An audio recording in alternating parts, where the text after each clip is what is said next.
¿Qué se siente estar de vacaciones? Libre. Wow. ¿Quién estuvo aquí el domingo? ¿Cuántos ajustes hemos hecho ya al corazón? Dios ha sido bueno. Amén. Pero antes de entrar en el tema de esta noche, solamente quisiera hacer un par de comentarios respecto a los proyectos que estamos llevando a cabo acá. Por ejemplo, el de los paneles solares. Hay personas que nos han preguntado y nos ha dicho: pastor, tenemos que traer nuestra aportación, o como usted le guste llamar, en efectivo. Digo, no, también pueden usar la banca digital, ¿sí? Es más, si lo desean hacer así, por nosotros también está muy bien eso. Solamente un favor queremos pedirle: cuando usted haga su aportación, especifique ahí de qué se trata. Ya cuando usted hace una transferencia en su banca, por lo regular le da una opción ahí para poner un concepto, y ponga en ese concepto hacia dónde va dirigido, en ese caso, por ejemplo, los paneles solares, para nosotros poder identificar, ¿sí? Porque hay una cosa, yo creo que los pastores lo dejaron bien claro: esto es aparte de nuestros diezmos y ofrendas, ¿sí? Los diezmos y ofrendas nos ayudan a llevar a cabo las actividades de la casa, cumplir con los compromisos que se tienen, ¿sí?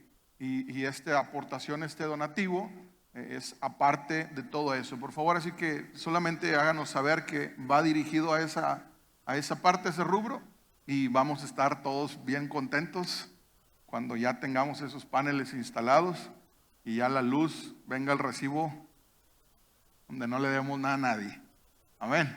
Gracias a todos los que ya han hecho su parte. Sabemos que hay otros que se han acercado, nos han dicho: yo le estoy juntando, estoy haciendo una vaquita, etcétera, etcétera, etcétera.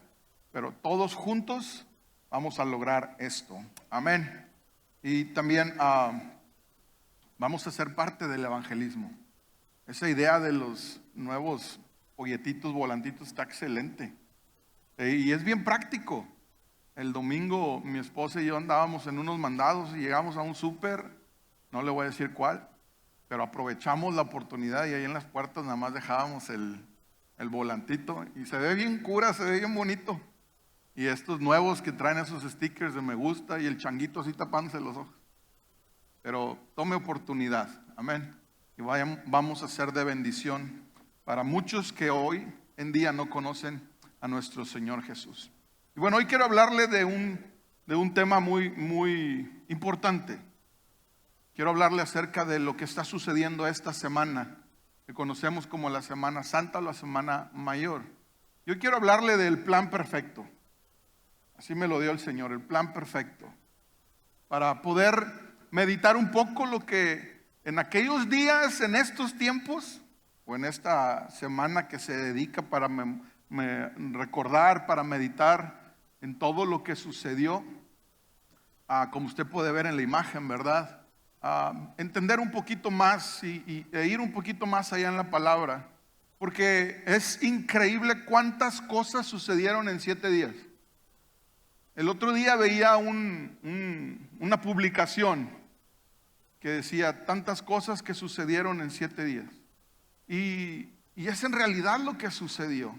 Hoy quiero hablar acerca de la Pascua, hoy quiero hablar acerca de la Semana Mayor y de lo que pasó en la vida de nuestro Señor Jesucristo. No voy a poder cubrirlo todo, obviamente, pero quiero enfocarme en 2, 3 cosas que me gustaría que consideráramos en estos días que estamos viviendo.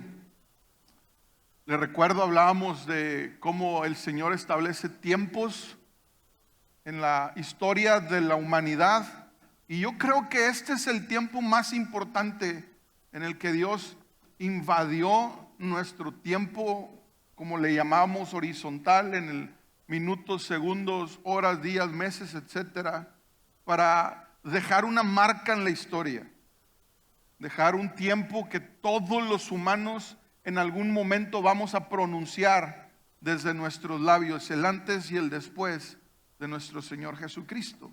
Y quiero hablar un poquito acerca de esto, y le voy a pedir que me acompañe al libro de Juan, capítulo 19. En los 4 libros del Evangelio de la vida de nuestro Señor Jesús, Mateo, Marcos, Lucas y Juan, nos ponen un panorama de todo lo que aconteció durante esta semana, desde que Jesús entró, hizo su entrada triunfal arriba de ese burrito a Jerusalén y con palmas le recibían y tiraban sus túnicas. ¿Se acuerda de la historia del burrito, verdad? Pobre burrito, que creía que era por él y que lo estaban nombrando rey, pero no era él, sino el Señor Jesús que venía sobre sus lomos.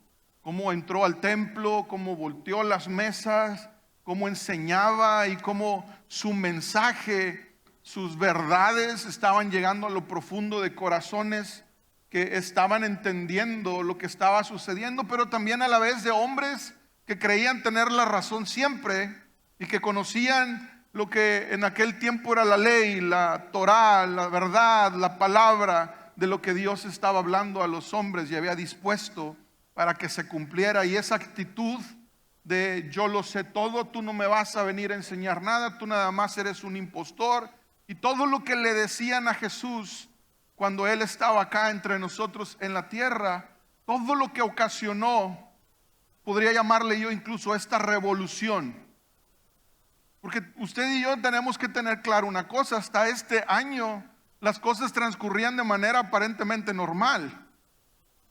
En esa semana, la semana de la Pascua, como se conoce, o para los judíos el Pesaj, que se celebra el éxodo, la salida de la esclavitud del pueblo de Dios de Egipto, de cómo el Señor los hizo sacar a través de ese hombre llamado Moisés, quien pues ahora sí no le quedó otra a Faraón más que dejarlos ir.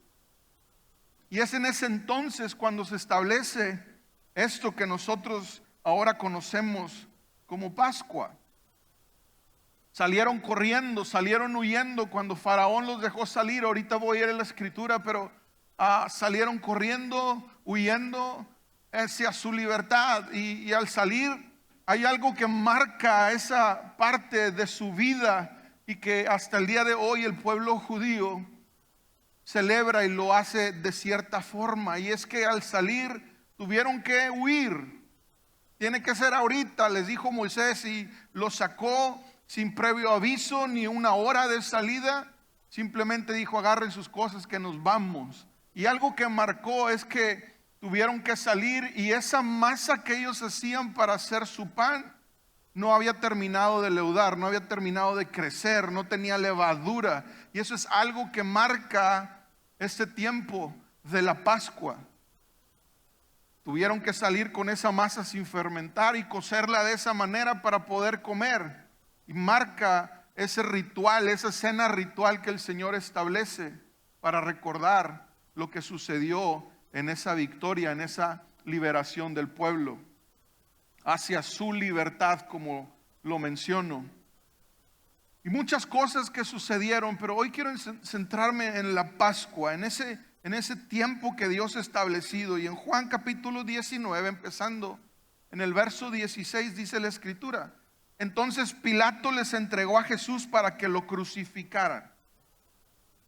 Una de las cosas que marca este tiempo para la iglesia es la crucifixión de nuestro Señor Jesús. Para este entonces ha sido golpeado, ha sido latigado, ha sido incluso maltratado y humillado, escupido, por ser quien realmente era, y la gente no lo aceptaba, no lo creía. Así que se llevaron a Jesús, dice la escritura, verso 17: él, cargando su propia cruz, fue hacia el sitio llamado lugar de la calavera, en hebreo Gólgota. Ahí lo clavaron en la cruz. También crucificaron a otros dos con él, uno a cada lado y a Jesús en medio. Y Pilato colocó un letrero sobre la cruz que decía: Jesús de Nazaret, el rey de los judíos. El lugar donde crucificaron a Jesús estaba cerca de la ciudad, y el letrero estaba escrito en hebreo, en latín y en griego para que muchos pudieran leerlo. Verso 21: entonces los principales sacerdotes se opusieron y le dijeron a Pilato: cambia la inscripción, el rey de los judíos, para que, o por una que diga: él dijo, yo soy el rey de los judíos. Y fíjate las cosas que comenzaron a suceder aquí en este preciso momento. No respondió Pilato: lo que he escrito, escrito está y así quedará. Estaban sucediendo ya cosas sobrenaturales en el ambiente espiritual. De todo lo que Jesús vino a revelar acerca del cielo para la tierra y de quién realmente era Él y de las palabras que el Padre hablaba, y Él venía y me daba y entregaba ese mensaje acá en la tierra. Y mientras más se conocía la verdad acerca de Jesús siendo el Hijo de Dios en la tierra, más odio, más rencor, más raíces de las que hablaba yo el domingo se crecían en los corazones de esos hombres que creían saber la verdad. Creían conocerlo todo, y esas raíces de amargura se hacían más largas, se enterraban más en su corazón y más se endurecían. A tal grado que fueron con Pilato y le dijeron: no, quita eso no está bien. Ponle si quieres, nada más que él dijo no, escrito está y así se va a quedar. Porque Pilato había entendido quién era Jesús. Había gente en ese entonces que había captado la revelación de la vida y la persona de Jesucristo. Pero ¿cómo comenzó todo esto de la Pascua? Porque es un plan perfecto de Dios. Porque todo sucedió de la manera en que sucedió. Vamos al punto. ¿Qué es un plan? Es una estrategia. Son pasos que se establecen a seguir para lograr un objetivo. ¿Alguien ha hecho un plan, por ejemplo, de un viaje? ¿O un plan para hacer una compra? ¿Un plan para realizar a cabo una actividad? Bueno, ese plan perfecto de Dios estaba en marcha en este tiempo. Es el plan que cambiaría el rumbo de la historia y transformaría todo. Nos haría pasar de muerte a vida. Y eso es algo que nosotros necesitamos como hijos e hijas de Dios considerar. En un tiempo como este que estamos separando en la historia, que realmente no sabemos en nuestro calendario si sea el momento adecuado para celebrarlo o no, pero así se ha dispuesto, y es una oportunidad para que nosotros meditemos acerca de lo que sucedió. Y una de las cosas y los milagros más grandes que ocurrieron es que a través de este sacrificio de nuestro Señor Jesucristo, nuestra persona, nuestro ser, pasó de una muerte segura a una vida eterna, haciendo lo posible a través de ello. En Éxodo capítulo 12 verso 13 dice la escritura: pero la sangre sobre los marcos de las puertas servirá de señal para indicar las casas donde ustedes estén. Cuando yo vea la sangre, pasaré de largo. Esa plaga de muerte no los tocará a ustedes cuando yo hiera la tierra de Egipto. Esto está pasando cuando Moisés está intentando hacerle entender a ese hombre con un corazón duro que ha decidido mantener al pueblo de Dios esclavizado. Moisés llegó con él con un mensaje de parte de Dios y dijo: ya se acabó este tiempo, es momento que deje salir a mi pueblo. Y usted conoce, llegaron las plagas y lo último que ocurrió fue esto: el ángel de la muerte vendría para acabar con todo primogénito en esa tierra, en ese reino. La instrucción para el pueblo de Dios para que ese ángel pasara de largo, la muerte pasara de largo sobre su familia, es que con sangre pintaran los marcos de las puertas, lo que se conoce como los dinteles. De tal manera que al pasar el ángel y viera esa sangre pintada o puesta sobre ese marco, se pasaría de largo al reconocer que esos eran de la familia o del pueblo de Dios. De tal manera que llegó el tiempo señalado por Dios para que ese ángel de la muerte visitara ese lugar, pasara por esa tierra, y sucedió tal cual se había planeado, tal cual se había dicho. De repente, en medio de la noche, el ángel pasó por esas tierras y acabó con todo primogénito. Y dice la escritura que hasta de los animales. Y al fin, ese hombre, Faraón, entendió que necesitaba sacar a ese pueblo, dejarlos ir en libertad. Llamó a Moisés y a Aarón, su hermano, y les dijo: ok, pero ya lárguense de aquí. Por eso el pueblo salió de esa manera.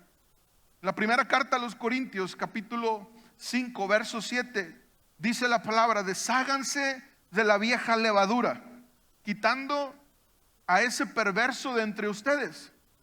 Entonces serán como una nueva masa preparada sin levadura, que es lo que realmente son. Cristo, nuestro Cordero Pascual, ha sido sacrificado por nosotros. Esta Pascua lleva el plan perfecto de Dios a cabo e incluye ciertas acciones de parte del pueblo. Una de ellas, si usted puede ir a la escritura, no tengo tiempo de entrar de lleno, pero les daba la instrucción de cómo tenían que hacer y qué era lo que tenían que llevar a cabo. Y una de esas cosas es que tenían que escoger a un cordero o un cabrito. Tenían que sacrificarlo. Y ese cordero, ese cabrito, sería parte de esa cena ritual que el Señor establecía. Pero ese cordero tenía que tener ciertas características. En pocas palabras, tenía que ser perfecto. No tenía que tener ningún detalle, no tenía que tener ninguna impureza. Tenía que ser perfecto.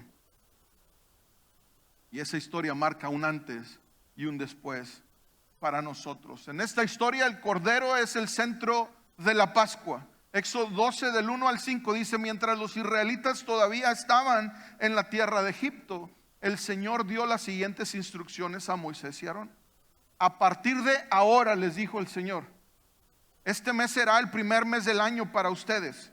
Anuncien a toda la comunidad de Israel que el 10º día de este mes, cada familia deberá seleccionar un cordero o un cabrito para hacer un sacrificio, un animal por cada casa. Si una familia es demasiado pequeña, dice la Escritura, para comer el animal entero, lo compartirá con una familia vecina.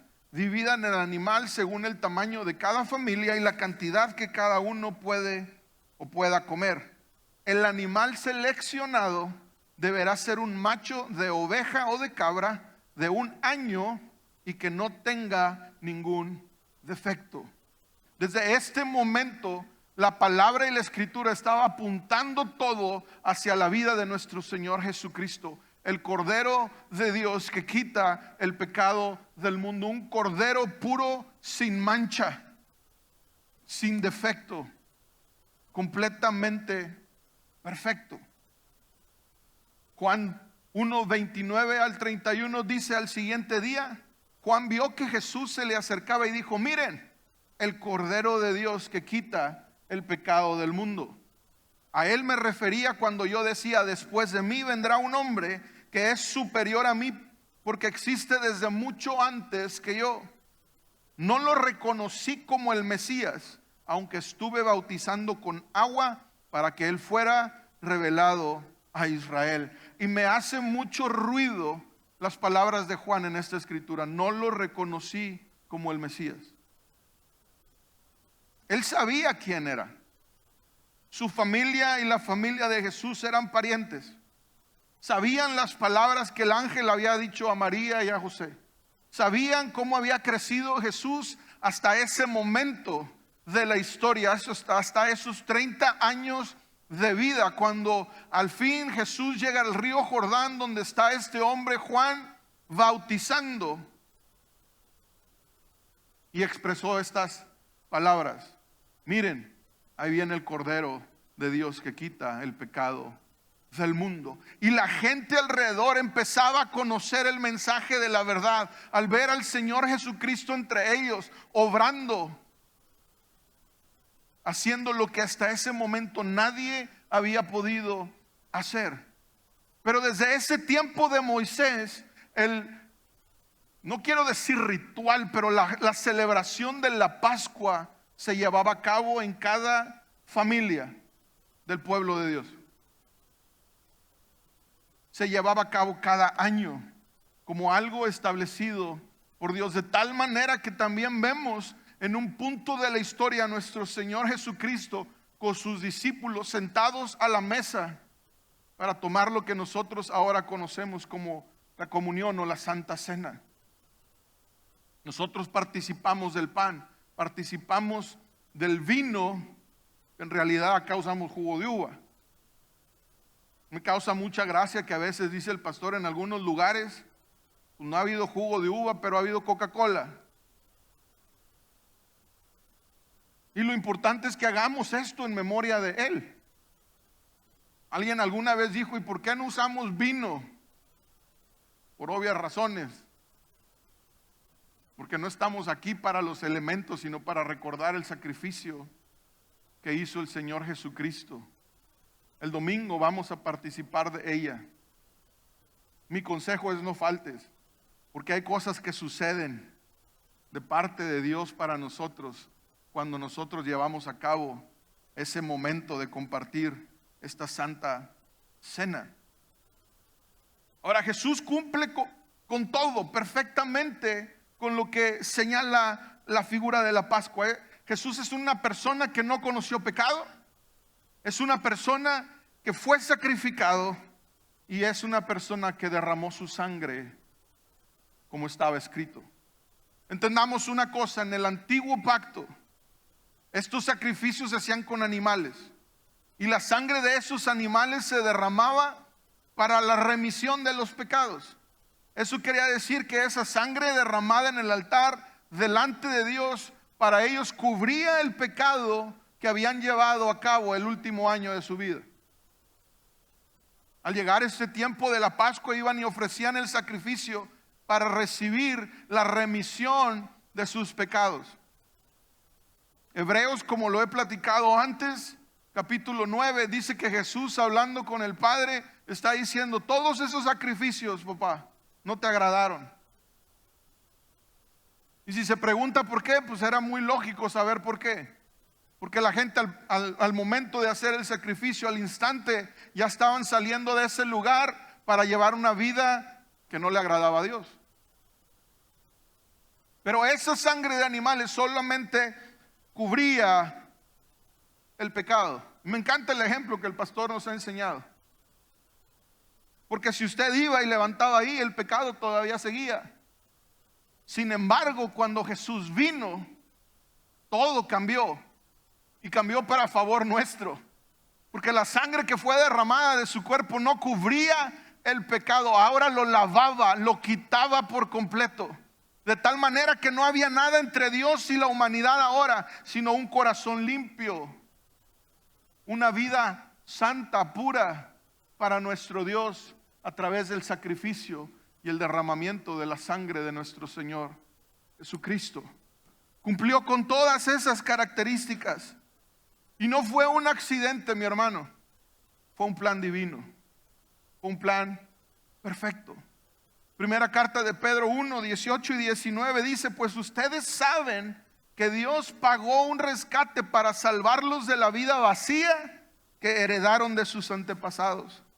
No fue pagado con oro ni plata, los cuales pierden su valor, sino que fue con la preciosa sangre de Cristo, el Cordero de Dios, que no tiene pecado ni mancha.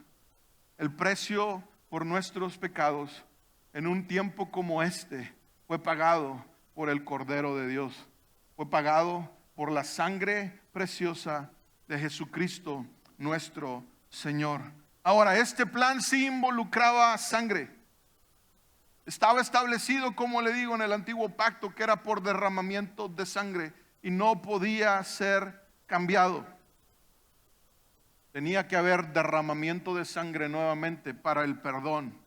Y esa sangre, mi hermano, mi hermana, hace la diferencia. En esa primera Pascua en Egipto, donde el pueblo de Dios marcó con sangre los marcos de las puertas de sus casas, fue precisamente la marca de la sangre que hizo que el ángel pasara de largo y no hiriera de muerte al primogénito de esos hogares.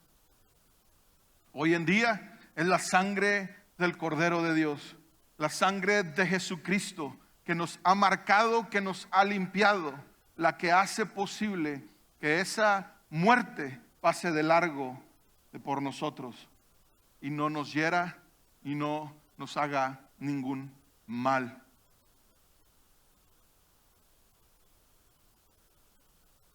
Éxodo 12, versos 13 y 28 y 29 dice, pero la sangre sobre los marcos de las puertas servirá de señal para indicar las casas de donde ustedes estén. Cuando yo vea la sangre, pasaré de largo. Esa plaga de muerte no los tocará a ustedes cuando yo hiera la tierra de Egipto. Verso 28, así que el pueblo de Israel hizo tal como el Señor había ordenado por medio de Moisés y Aarón. Esa medianoche el Señor hirió de muerte a todos los primeros hijos varones de la tierra de Egipto, desde el hijo mayor del faraón, el que se sentaba en su trono, hasta el hijo mayor del preso en el calabozo. Incluso, dice la Escritura, mató a las primeras crías de todos sus animales. Y quiero volver al libro de Juan.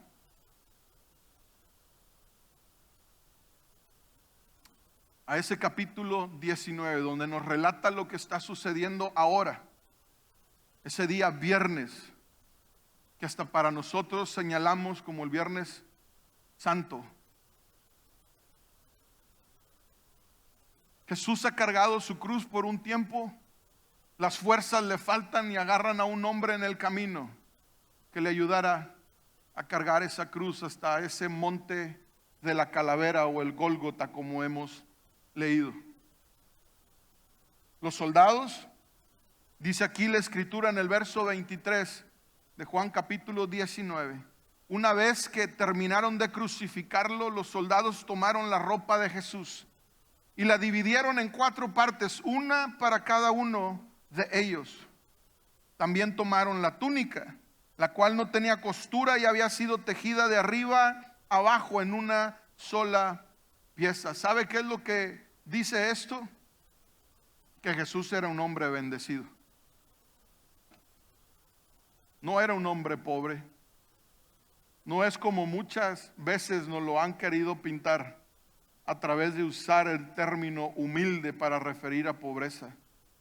Las gentes bendecidas, por no llamarles de otra manera, en ese tiempo usaban ropas como esta. Su túnica de una sola pieza. Dice la Escritura, se repartieron, la cual no tenía costura y había sido tejida de arriba abajo en una sola pieza. Así que dijeron, en lugar de rasgarla, tiremos los dados para ver quién se la queda. Con eso se cumplió la Escritura que dice, se repartieron mi vestimenta entre ellos y tiraron los dados por mi ropa. Así que eso fue lo que hicieron. Marca lo que dice ahí, como estaba, o que se cumplió de acuerdo a la Escritura. Estaban de pie junto a la cruz la madre de Jesús, la hermana de su madre, María, la esposa de Cleofas, y María Magdalena. Cuando Jesús vio a su madre al lado del discípulo que él amaba, le dijo, apreciada mujer, ahí tienes a tu hijo. Y al discípulo le dijo, ahí tienes a tu madre. Y a partir de ese entonces, ese discípulo la llevó a vivir a su casa. En otras palabras, Jesús le estaba diciendo a Juan, Juan, ahí te encargo a mi mamá. Cuídala, hazte cargo de ella, que nada le falte. Historias sugieren que hasta este punto José ya había fallecido a este momento de la historia, el padre de Jesús aquí en la tierra. Verso 28, Jesús sabía que su misión ya había terminado y para cumplir las Escrituras, otra vez para que se cumplan las Escrituras, dijo, tengo sed. Jesús sabía en medio de su agonía, en medio de su dolor, en medio de todo lo que estaba experimentando, lo que tenía que suceder. Para que no quedara lugar a dudas de que lo que estaba pasando le estaba sucediendo al Hijo de Dios. Que no quedara duda y que hubiera un récord, un registro de que Jesús, el Hijo de Dios, 100% Dios, 100% hombre, estaba experimentando todo lo que se había escrito acerca de Él. Todo en absoluto. Para que se cumplieran las Escrituras, dijo, tengo sed. Había ahí una vasija de vino agrio o vinagre. Así que mojaron una esponja en el vino, la pusieron en una rama de hisopo y se la acercaron a los labios de Jesús. Después de probar el vino, Jesús dijo, todo está cumplido. Entonces inclinó la cabeza y entregó su espíritu. Si puedes ir ahí en las escrituras, Perlita, Mateo capítulo 27. Verso 50. Entonces Jesús volvió a gritar, dice la escritura, y entregó su espíritu. En ese momento, la cortina del santuario del templo se rasgó en dos, de arriba a abajo. Hemos mencionado en muchas ocasiones por qué se rasgó de arriba para abajo. La tierra tembló, y fíjate bien lo que dice Mateo aquí. La tierra tembló, las rocas se partieron en dos y las tumbas se abrieron. Todo está sucediendo como por ahí de entre la 1 y las 3 de la tarde para nosotros. El cielo se oscureció al momento que Jesús expresa, y esto es algo que me reventó la cabeza cuando lo estaba leyendo. Hemos repasado estas escrituras tantos años. Cada Semana Santa, si no es aquí, en los ahora memes de las redes sociales o las publicaciones que se busca para hacer memoria y meditar sobre lo sucedido, podemos leer estos versículos. Pero fíjate lo que está sucediendo acá. Jesús está crucificado, está colgado en la cruz, está derramando toda su sangre, está agonizando. Tiene una plática con su papá, expresa al cielo: papá, papá, ¿por qué me has abandonado?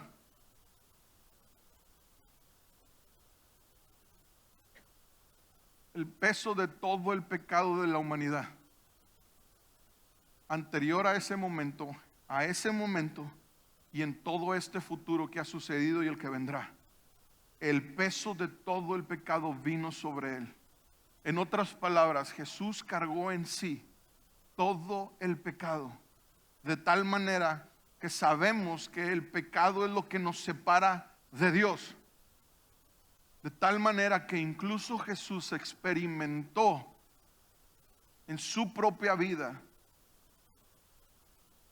lo que era la consecuencia del pecado. En otras palabras, fue como si el Padre le diera la espalda a Jesús ahora. Ya no había comunicación entre ellos. El cielo para Jesús se estaba cerrando por causa del pecado tuyo y mío y el de todas las generaciones que estaba llevándose en su cuerpo, en su vida, en su corazón. Eso está pasando en la cruz. Mientras está desangrando, mientras se da cuenta que el cielo se ha cerrado, pero el cielo tiene un plan perfecto, un plan divino. Y está a punto de ocurrir algo sobrenatural. Está a punto de ocurrir algo sin ninguna intervención humana, ni la de Jesús. Jesús está colgado. Y después de decir todas las cosas que dijo y todos los gritos que expresó, dice que gritó una última vez y dijo: consumado es. Sabía que había cumplido el plan al pie de la letra. Sabía que lo que se había escrito acerca de él, una tras otra cosa se había cumplido. Pero al decir esas palabras, el cielo visitó la tierra. Al expresar desde su interior: ya cumplí todo lo que tenía que cumplirse, el cielo había gestado una estocada para la humanidad. La tierra tembló, las piedras se partieron y las tumbas se abrieron, dice la escritura en ese lugar. Verso 52: y las tumbas se abrieron, los cuerpos de muchos hombres y mujeres justos que habían muerto resucitaron. Y ocurrió justo cuando Jesús dijo: consumado es. Ya no hay nada que se tenga que hacer para que todo lo que la humanidad necesita para redención de sus errores, para el perdón de sus pecados, sus iniquidades de las que hablábamos hace un par de servicios, todo ahora era posible porque el plan perfecto se había llevado a cabo. Y para que no hubiera lugar a dudas, la tierra se sacudió y las tumbas dejaron salir a sus muertos. Aquellos hombres y mujeres justos estaban en ellas, resucitaron. Salieron del cementerio luego de la resurrección de Jesús. Eso todavía lo sigo masticando. Pero el poder de Dios visitó la tierra. En varias ocasiones yo le he dicho, hay momentos que el Señor ha establecido para irrumpir en nuestro diario vivir con su divinidad, con su poder sobrenatural. Eso se llama la unción. Todo el poder que Jesús llevaba en él, al decir consumado es, golpeó la tierra. La unción de Dios, la que por tanto tiempo te hemos animado que busques y que vivas con ella y en ella, que le pidamos a Dios esa unción para que lo sobrenatural de Él suceda entre nosotros. Juan dijo, yo no lo reconocí como el Mesías. Mesías significa el ungido de Dios y su unción. Juan no fue capaz de reconocer la unción, el poder que habitaba en Jesús, que al momento de expresar consumado es, visitó la tierra de una manera sobrenatural, de tal forma que sin intervención humana, como dije, ni la de él, milagros sucedieron. Estamos en una temporada, en días donde el plan perfecto se llevó a cabo hace miles de años, pero que esa unción permanece entre nosotros.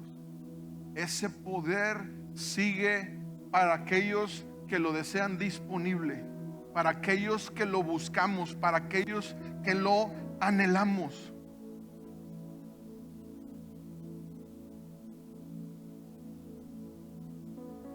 Verso 36. Con ese término.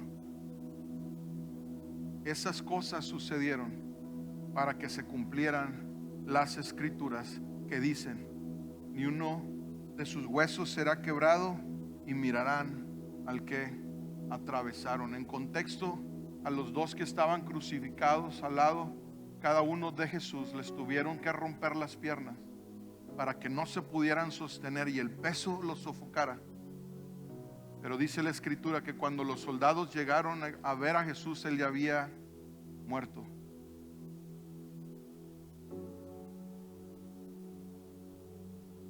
Es un mensaje un poco diferente, tal vez. Pero yo quiero animarte a que el resto de esta semana, sí tengamos nuestro tiempo de vacaciones, sí tengamos nuestro tiempo de esparcimiento, de diversión, ¿por qué no también así decirlo? Merecemos después del trabajo tomar un tiempo de descanso, pero sin olvidar que el Señor ha establecido tiempos, momentos de oportunidad, porque lo que Jesús cumplió en esa cruz no solamente fue el perdón de los pecados, fue salvación, fue libertad, fue vida eterna, fue sanidad y tantas otras cosas que solamente son beneficio y bendición para nosotros. Y todo lo hizo posible Él. Por eso dijo, consumado es. Todo está cumplido. Ya no hace falta hacer nada. Yo te quiero invitar de esa manera a que lo que queda de esta semana y aún el domingo, que vengamos y nos reunamos en esta casa para celebrarlo a Él, para celebrar lo que Él hizo por nosotros. Y todo esto lo hizo para venir a habitar en nuestro corazón, como te decía el domingo, en ese lugar, en el punto de equilibrio de nuestra vida, donde todo encuentra un balance